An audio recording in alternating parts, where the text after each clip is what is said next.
Kiyana, how would you describe legislative session? Just imagine like 15 squirrels fighting over 3 acorns because our state is so broke. And we're trying to fix the budget, but we can't because why? Tell us why. Yes.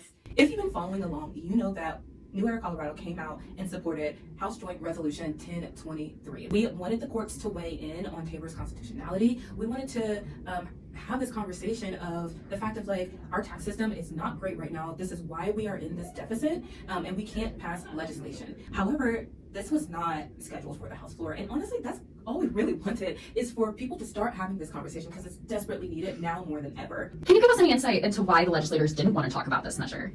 Yeah, I think, this piece of legislation really was the boogeyman, this legislative session. So I think there's a lot of like scared behavior going on. They're scared to talk about the subject. They're scared to like take a position or stance on this particular issue. Colorado cannot continue to live like this.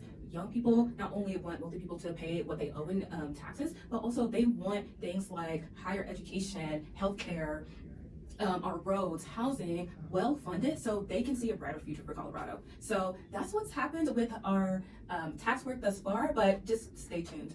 So also, you said we'll have more legislative sessions to talk about this, and there could be one coming sooner rather than later.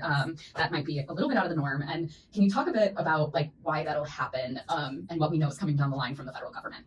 Since, again, we are expecting those cuts from the federal government, it is likely the case we will have a special session in the fall to reallocate and shift around our budget. Will we still be broke? We will still be broke. We will still be broke. Where are they going to find that money? If they tax the wealthy.